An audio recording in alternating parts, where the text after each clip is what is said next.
안녕하세요. 반갑습니다. 자, 여러분, 지난 시간에 이어서 우리가 상법 총칙 시효 조문 좀 한번 같이 확인해 볼게요.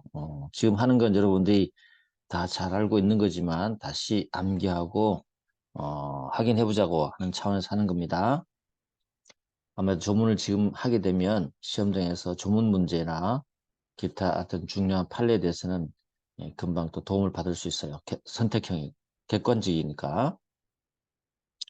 상사시효 오늘 할 차례죠. 64조입니다. 상해율이라는 채권은 본법에 다른 규정이 없는 때는 5년간 행사하지 않으면 소멸시효가 그렇죠. 5년이죠.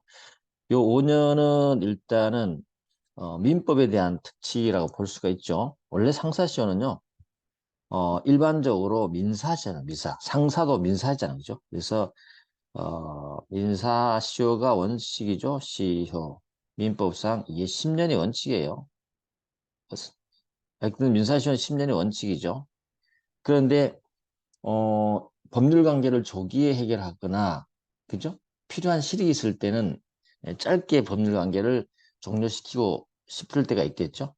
그럴 때 마찬가지로 민사시효든 상사시효든 간에 그죠? 일단은 단기시효 제도를 두고 있습니다.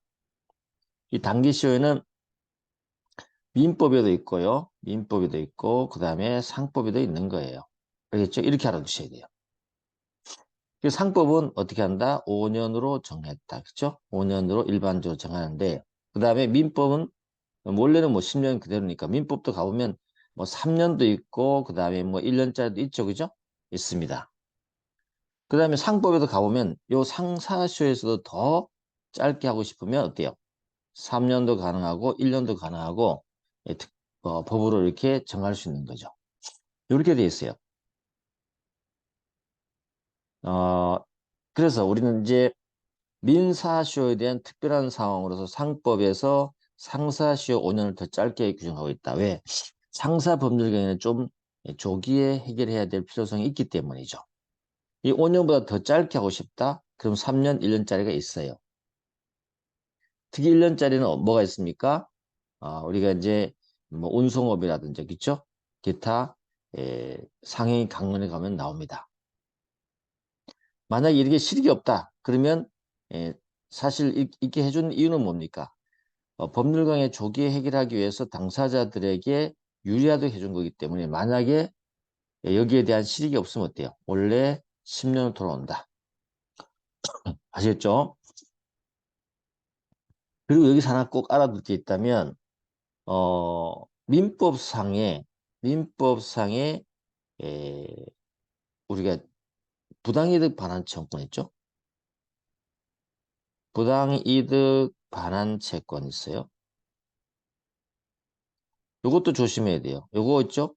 사법상인데 요거는 원칙적으로 요것도 마찬가지 10년이에요. 이 또한 어때요? 10년이지만 상인들 간에 있죠. 상인들 간에 법률 관계를 조기에 해결하기 위할 필요 있을 때는 어때요? 그냥 상사시효 5년으로 내려오는 거예요. 알겠죠? 그래서 만약에 그런 게 없다면 10년으로 가는 거죠. 그래서 무조건 상사시효라 그래서 상인이라고 해서 원칙적으로는 상인이 법률 행위 하는 그죠? 행위에 대해서는 5년이 적용되지만 무조건 그런 건 아니에요. 상인들 관계에 있더라도 특히 부당이득 반환 채권 있죠? 이런 것들은 이 법원이 따집니다. 상인이 했다 하더라도 실익을 따져보고 난 다음에 5년을 해야 될 실익이 있을 때 적용하고 아니면 10년으로 온다. 이렇게 알아두시면 돼요. 그러면 우리가 시험 볼 때 여러분들이 그러면 이 10년, 3년, 5년 이걸 전부 다 따져봐야 됩니까? 전혀 아니에요. 실무에서 그렇게 한다는 것이고 법이 그렇다는 원칙을 갖고 있다는 것밖에 없죠. 여러분이 시험장에서 이걸 4년, 5년 따지나 판단하라고 하지 않습니다. 이미 나온 판례를 가지고 여러분이 기억을 해 두셔야 되죠. 알겠죠? 그래서 이 상사시효는 몇 가지 새로운 나온 판례나 아니면 기존에 있던 판례들을 암기해야 되는 거예요. 암기하는 것도 별로 어렵지 않습니다. 몇 가지만 기억을 하면 되니까 원칙을 잡고 기억하면 돼. 그렇게 나가는 공부를 알겠죠? 그렇게 한다. 어쨌거나 5년간 한다 그리고 또 다른 법령에 이보다 단기의 시효가 있으면 그 규정에 의한다. 됐죠? 이렇게 하면 돼요. 자, 그럼 이러한 어떤 기본 원칙만 가지고 가주면 되는 것이고요. 몇 가지 이제 또 특이한 게 있다면, 특이하다기보다도 이 상사시효 적용되려면 원칙적으로 일방적 상행위, 쌍방적 상행위 다 적용되고요. 알겠죠? 상행위를 통해서 발생한 채권이면 웬만하면 상사시효 적용된다. 특별히 그럴 필요가 없을 때는 민사시효로 가는데 그 판례는 우리가 특별한 걸로서 기억해 두면 된다. 끝. 됐죠? 이렇게 한다.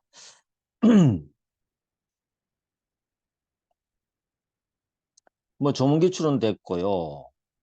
거기 한번 그 기본 원칙적인 내용이니까 판례 기출 1번만 하나 보죠. 당사 쌍방에 대해서 상행이 되는 행위는 채권뿐만 아니라, 그죠? 이 쌍방의 상행위뿐만 아니라 일방에 대해서도 상행위가 되는 행위로 인한 채권도 상법 64조에 정한 5년의 상사시효가 적용된다. 그 각 상행위는 여기 상행위는요. 우리 상행위도 종류가 있잖아요. 기본적 상행위, 그 다음에 보조적 상행위 있죠? 다 적용된다. 물론 준상행위도 적용된다. 그렇죠? 그렇게 여러분이 알아두시면 된다. 나머지 이것도 뭐 이미 본 겁니다. 당사자 중 일방이 여러 명일 때는 그 1인에게만 상행이더라도 전원에 대해서 상사소멸시효가 적용된다. 됐죠? 그렇게 보시면 돼요. 나머지 여러분들이 쭉 한번 보시면 되는 것이고 몇 가지만 더 검토를 해보도록 하겠습니다. 물론 아무리 그렇게 된다 하더라도 상사채무, 상사채 5번 보세요.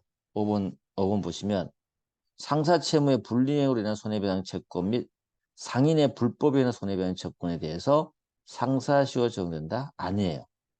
알겠죠? 특히 부당이득 반환 채권과 불법에 인한 손해배상 채권, 법정 채권 있죠? 요거는 원칙적으로 상사시효가 적용되는 거예요. 근데 예외적으로 법률관계 조기에 해결할 실익이 있을 때 그때 상사시효 적용되는 것이지 부당이득 반환 청구나 불법 행위로 인한 손해배상 청구는 원칙적으로 법정 채권이다. 특히 불법 행위로 인한 손해배상 청구는 무조건 민사시효 적용되는 겁니다. 됐습니다. 그 다음에 이제 우리가 전압 판례로 그죠? 내지는 뭐죠? 나왔던 게 이제 보증 채무와 관계인데요. 기본 채무, 보증 채무 관계는 항상 있죠. 별개로 판단한다. 뭐 그런 내용들 여러분 다 말씀을 드렸기 때문에 보시면 되고요. 음, 특히 이제 이런 것, 그 내용에 관련되는 판례가 6번에 대한 판례인데 한번 보시죠. 아는 거 이제 복습입니다. 복습. 주채무자에 대한 확정 판결에 의해서 주채무의 소멸시효 기간이 10년으로 연장됐어요. 원래 3년이었어요. 원래 3년짜리인데 확정 판결에 3년인데 확정 판결에서 껑충 띄어서 10년을 연장됐다. 그 상태에서 주 채무를 보증했어요. 이때는 특별한 사정이 없는 성질에 따라서 보증에 대한 채권이 민사채권인 경우는 10년, 상사채권인 경우는 5년이 적용된다. 아시겠죠? 따라서 주 채무가 설령 민사채무이더라도 그 보증채무 자체가 상행에 의해서 생긴 보증채무라면 상사시효가 적용돼야 되겠죠. 그렇죠? 네, 그런 내용입니다. 됐어요. 나머지 여러분 보시도록 하고요.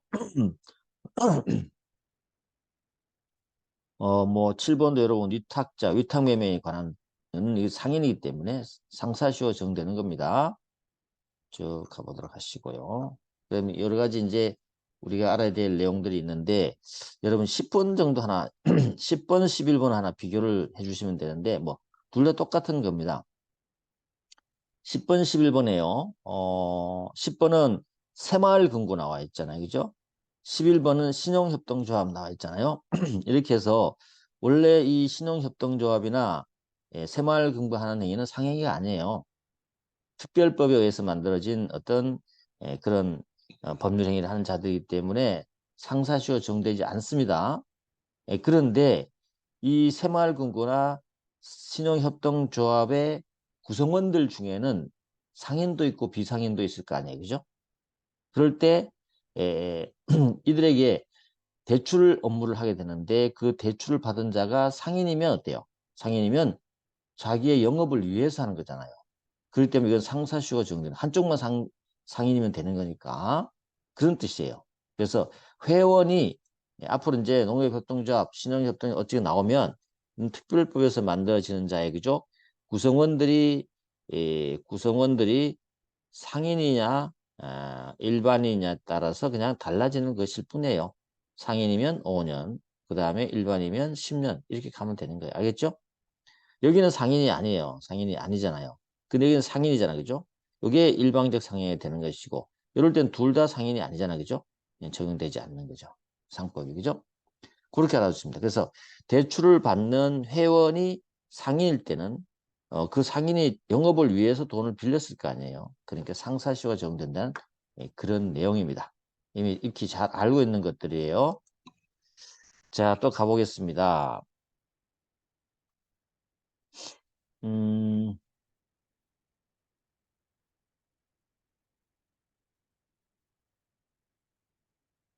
거기 21번 한번 가볼게요. 21번. 뭐 이런 것도 다 아는 거지만 비교하는 차원에서 한번 해보겠습니다. 21번, 22번에 가보시면 이런 게 나옵니다. 단체 협약에 기한 근로자의 유족들에 대한 위로금 채권은 상사시효가 적용된다. 맞습니다. 여러분 알아둘 게 있어요. 단체 협약하고 근로계약 있죠. 요거는 우리 판례가 뭘로 봤냐면 보조적 상행위로 봤어요. 보조적 상행위에 근거한 유족들이 회사에 대해서 위로금 채권을 5년으로 종료시킨다는 것이 판례 입장이에요. 요거랑 꼭 비교할 게 있다면 이게 있습니다. 상인이 그 영업을 위해서 근로자와 체결한 이 근로계약 있죠. 근로계약. 근로자와 체결한 근로계약은 뭘로 볼까요? 상행위로 봅니다. 보조상행위로 봐. 이것도 마찬가지예요. 여기 근로계약 있잖아요. 그러니까 보조상행위 맞습니다. 그러면 상사시효 적용돼야 되냐 싶은데 근로계약은 했지만 근로자가 근로계약상 주의 의무 위반으로 발생한 손해배상 채권이 있어요. 이거를 5년의 상사시효에 적용된다고 할 수 있겠냐고 문제됐는데 우리 판례는 아니라고 했어요. 왜 그랬습니까? 따져본 거예요. 아무리 우리 상법적인 법률관계를 조기에 해결한다 하더라도 단기의 법률관계를 조기에 적용시킬 실익이 없으면 할 필요가 없는 거예요. 그죠? 그를 보호할 필요가 없는 거죠. 그래서 어쨌거나 근로자가 자기 의무 위반, 자기의 주의 의무 위반을 해서 회사에 대해서 근로자가 회사에 대해서 그죠? 뭔가 책임질 게 있는데 이거를 조기에 해결시킬 필요 있어 없어요? 없어요. 알겠죠? 근로자 자기 잘못한 거잖아요. 자기 잘못한 것을 회사에 책임져야 되는데 그 채권을 조기에 법률강에 해결할 신속하게 정형적으로 그죠? 끝낼 필요가 있어 없어요? 없죠. 회사 입장에서는 굉장히 조기에 끝나게 되면 손해배상을 청구를 어, 하는데 불리한 점이 있겠죠? 안 된다는 얘기. 하나 더 나왔죠. 최근에 누가 회사 근로계약상 좋아요. 회사도 근로계약하면 어때요? 회사와 근로자 관계는데 근로계약하면 뭐가 있냐면 근로자를 보호해줘야 될 의무가 발생합니다. 근데 이걸 위반해 가지고요. 이걸 위반해 가지고 근로자에게 손해를 끼쳤어요. 그럼 근로자는 어때요? 회사에 대해서 손배 청구를 하겠죠? 그렇죠? 이 손해배상 청구권이 단기쇼에 걸리겠냐 이 말이죠. 물론 회사도 상인이고 뭐 그렇게 보이지만 그런다 하더라도 아무리 상인이라 한다 하더라도 어, 단기쇼를 적용해서 회사를 보호해야 될 실익이 없어요. 그렇죠? 근로자는 회사가 잘못한 것에 대해서 손해배상 청구하는 것은 충분한 기간을 가지고 손해배상 청구를 해야지 굳이 빨리 5년 해갖고 회사가 그 책임에서 벗어나게 한다는 것은 말이 안 되는 거죠. 이해되시죠? 그렇게 여러분이 알아두시면 된다. 뭐 그런 거 이런 식으로 있죠. 판례가 좀 특이한 거라든지 이런 것들에 대해서 여러분들이 비교를 좀 해주면 돼요. 다 지금 나왔던 판례들인데 제가 쭉 이제 기출만 해놨지만 여기 있는 것만 다 보면 돼요. 여기 더 벗어나지 않습니다. 그리고 최근에 나온 판례도 너무 쉬운 것들 있잖아요. 그런 것들을 또 보시면 돼요. 특히 뭐가 있어요, 우리가. 최근에 20년 나온 판례 중에서 세무사. 그 세무사 업무 행위는 상행위가 아니잖아요. 그죠? 의제 상행도 아니죠. 그렇기 때문에 세무사가 한 행위에 대해서는 몇 년? 10년이 적용되는 거, 채무는 10년이 적용되는 것이 여기 5년이 적용되는 거 아니에요. 알겠죠? 그렇게 여러분 알아두시면 된다. 자, 이렇게 해서 시효도 마무리 하셔야 돼요. 이렇게 보면 됩니다. 나머지 뭐 다 말씀을 드렸던 거기 때문에 넘어가도록 하고. 자, 그럼 준상행이 나오는 66조 준상행이 보셨죠? 준상행. 준상행위는 뭡니까? 우리 앞쪽에서 의제상인. 상행위를, 기본적 상행위를 하지 않더라도 우리가 상인으로 간주해주는 조항이 의제상인이 됐죠? 이 의제상인이 그럼 하는 행위는 뭘로 볼 거냐? 얘도 상인이니까 뭔가 상법적인 행위라고 봐야 되겠죠. 그래서 이름을 붙여줬어요. 그게 바로 준상행위. 이렇게 해놓고 어때요? 이 준상행위도 앞쪽에 기본적 상행위나 상행위에 관한 규정이 그대로 적용되는 거예요. 이해됐죠? 그런 의미로만 알아두시면 된다. 자, 이제 2장. 매매 특칙이 나옵니다. 상행위에서 제2장 이제 우리 1장은 상행위의 특칙이었고 행위에 대한 특칙이고 2장은 매매에 대한 특칙이라는데 이 매매 특칙, 요 매매 특칙이죠. 특칙. 옆에다 이렇게 특칙이 보여야 된다. 특칙. 그쵸? 이 특칙은 뭐에 대한 특칙이다? 민법의 매매에 대한 특칙이다. 알겠죠? 민법 매매에 대한 특칙이다. 자, 그래서 민법 매매하고 어떤 점이 다르냐? 민법 매매 특칙이지만 사실 여기 매매 특칙은 특별하게 뭡니까? 에, 매도인의, 그죠? 매도인 담보 책임 있죠? 이것에 대한 특칙이라고 보시면 돼요. 그럼 특칙이니까 민법은 매도인이 담보 책임을 주로 지죠. 매수인은 담보 책임 없잖아요. 그죠? 근데 상법이니까 특칙이니까 뭐가 된다? 매수인도 담보 책임진다. 알겠죠? 요게 바로 특칙인 거예요. 이해됐습니까? 그렇게 여러분이 연결시켜 주면 되고 특별한 제도가 있는데 다른 또 이제 추가적인 제도를 알아주면 됩니다. 확정기 매매라든지 이런 것들을 살펴주면 된다. 자, 근데 어쨌거나 상법상 매매 특칙은 주로 매도인을 위한 것이다. 뭐 이렇게 봐줘도 되겠죠. 일단은 제도를 보면 67조 매도인의 목적물의 공탁 경매권이다. 그렇죠? 여기서 좀 특징적인 것만 좀 알아두시면 돼요. 뭐 공탁 경매라는 거 여러분 너무나 잘 알 겁니다. 그리고 또 한 가지 우리 이 상사매매 특칙은 이거죠. 반드시 주체가 누구예요? 상인간이다. 알겠죠? 상인간일 때 적용된다. 상인간 적용한다. 그죠? 상인간에 적용될 때 우리가 특칙을 적용한다. 그래서 상인간이라는 게 꼭 알아두셔야 돼요. 상인간의 매매에 있어서 매수인이 목적물의 수령을 거부하거나 이를 수령할 수 없는 때 매도인은 물건을 공탁하거나 상당한 기간을 정해서 최고 한도에 경매한다. 이 경우에 지체 없이 매수인에 대해서 통지를 발송해 주면 돼요. 이런 역할을 해라는 거죠. 만약에 매수인에게 최고를 할 수 없거나 멸실 회사를 염려할 때는 최고 없이 그냥 경매도 할 수 있다. 좀 특징적인 게 있어요. 경매하는 데 있어서만 알아두시면 돼요. 경매할 때 매도인이 하잖아요. 근데 여기 중요한 거는 법원의 허가라는 게 있어 없어요. 단도직 알아둬야 됩니다. 법원의 허가가 필요 없네요. 민법은 법원의 허가가 필요해요. 허가가 필요해요. 그리고 비교를 하겠지만 조금 이따 조문을 하나 보겠습니다만 뒤쪽에 매수인이 목적물이죠. 매수인의 목적물 보관 공탁 의무가 70조에 나오거든요.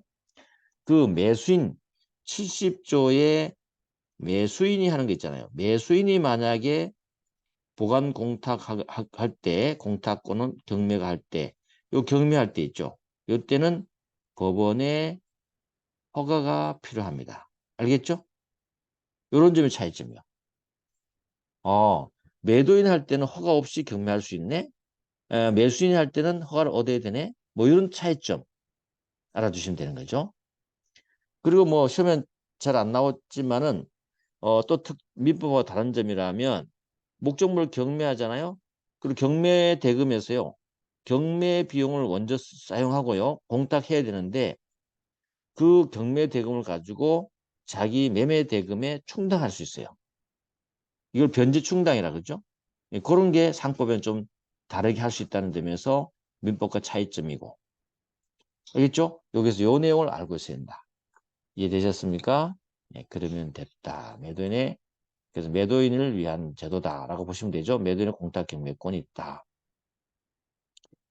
그 다음에 이제 우리가 그 다음 조문에 가보면 이제 확정기 매매라는 게 나오거든요. 확정기 매매 나오는데 그거는 지금 뭐 69조까지 다 끝내죠. 여러분 그죠? 끝내보겠습니다. 확정기 매매가 나오는데 이 확정기 매매도 특징인데 이것도 상인간입니다. 알겠죠? 상인간 매매에 있어서 상인간 매매에 있어서 하는 것이고 성질 의사 표시에 의해서 일정한 일시 기간 내 이행하지 않으면 계약의 목적을 달성할 수 없는 경우 이게 뭡니까? 이게 민법과 비교되는 특징이에요. 민법에 이게 확정기 매매는 민법에 정기행위 매매 있죠. 정기행위 매매하고 똑같은 거예요. 단지 이 민법의 정기행위와 내용은 똑같지만 효과만 다를 뿐이에요. 그래서 특징이에요. 자, 상법상 확정되면은 이행 시기를 경고하잖아요. 그러면 즉시 이행을 청구하지 않으면 계약을 해지한 것으로 간주해요. 해제 간주가 나오는 간주. 이게 효과예요. 근데 민법은요. 민법의 정기행위는 간주가 아니고 해제권이 발생하는 거죠. 해제권 발생. 알겠죠? 그럼 해제권이 발생하면 뭐 해야만이 해제가 됩니까? 해제권의 행사를 해야 되는 거잖아요. 그죠? 필요합니다. 근데 여기는 해제한 것으로 이행 청구하지 않으면 해제한 것으로 간주해 버리는 거죠. 해제의 효과가 발생해 버리는 거죠. 이런 점에서 민법의 정기행위와 상법의 확정기 매매가 내용은 똑같지만 다른 것이다. 이해됐죠? 그렇게만 알아주면 아무 문제 없어요. 여기서는 그것만 기억하시면 되는 거예요. 자, 그다음에 마지막으로 매수인의 목적물 검사하자 통지 의무. 그다음에 매수인의 이제 공탁 경매권이 나오는데 그러면 오늘은 이 확정기 매매까지만 하고 다음에 또 69조부터 진행하도록 하겠습니다. 수고했습니다.